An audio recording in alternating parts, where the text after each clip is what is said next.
Bonjour. Bonjour, chères sirènes et chers dauphins. Aujourd'hui, nous allons préparer le cours de physique appliqué à la plongée que vous allez bientôt suivre. Pour cela, nous allons aborder différents thèmes, abordés tous en fonction de la plongée. Le premier thème que vous allez aborder, c'est la lumière. Le deuxième thème, le son.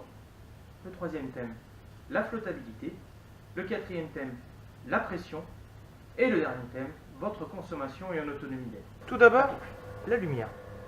La lumière du soleil au contact de l'eau subit une déviation, comme vous pouvez le voir sur l'expérience. Suite, la lumière, lorsqu'elle pénètre dans l'eau, subit une absorption des couleurs. Vous avez les couleurs de l'arc-en-ciel qui arrivent dans l'eau, et chaque couleur de l'arc-en-ciel disparaît au fur et à mesure. Vous avez le rouge qui disparaît, ensuite vous avez le orange qui disparaît, puis le jaune, pour petit à petit ne rester plus que le bleu. Nous allons voir ensuite le son qui a une propriété qui, lorsqu'elle va dans l'eau, s'en va et voyage 5 fois plus vite, donc déforme la perception qu'on peut avoir du son dans l'eau. La flottabilité. La flottabilité, c'est la faculté qu'a un objet de lutter contre la poussée d'Archimède et donc l'aider de façon de se trouver entre deux eaux. Vous avez cette première expérience qui montre un tube à essai vide et vous voyez cette profondeur où il se trouve. Le même tube à essai auquel j'ai introduit un peu de charge et regardez, il va un peu plus profond. Je continue et au fur et à mesure il s'enfonce.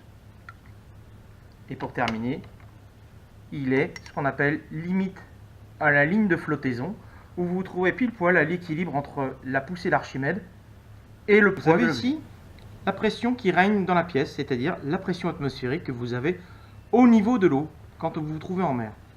Ce tube, je vais le plonger dans l'eau et il est relié, ceci appareil est un pressiomètre. Je le plonge et vous constatez que la pression au fur et à mesure que le tube s'enfonce augmente. C'est ce qui symbolise la pression qui augmente au fur et à mesure que vous vous enfoncez dans la mer. À retenir, à chaque fois que vous descendez de 10 mètres, vous subissez une pression qui augmente de 1 bar. Coucou! Et maintenant, la pression à la remontée. Vous avez cet appareil-là, qui est une cloche, et l'appareil est une pompe à vide. Donc je vais faire le vide pour vous symboliser la pression lorsque vous remontez de fond de l'eau.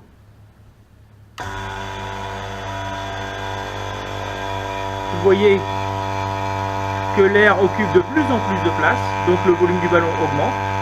Et vous regardez dans le verre d'eau, et vous avez la loi de la dissolution des gaz, et vous voyez que les petites bulles qui étaient ici deviennent de plus en plus grosses. Mais ça, c'est un prochain cours que vous verrez à un niveau supérieur. Maintenant, la pression appliquée à le calcul de la consommation d'air et votre autonomie en bloc. Alors, consommation d'air, si je me trouve à 10 mètres et que je dois inspirer, vous vous rappelez que la pression à 10 mètres est différente. Voilà la quantité d'air que je dois utiliser à chaque inspiration. Vous voyez, et vous remarquerez que le bloc est pratiquement pas impliqué. Si je suis à 20 mètres, je dois avoir plus d'air. Pourquoi? Parce que la pression qui règne est plus importante, donc je dois consommer plus d'air.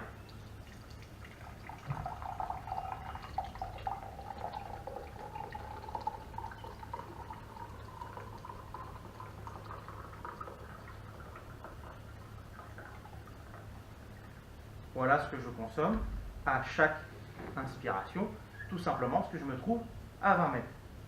Maintenant, vous allez arriver dans l'espace lointain. Je vais donc arriver à 40 mètres, voilà, et vous remarquerez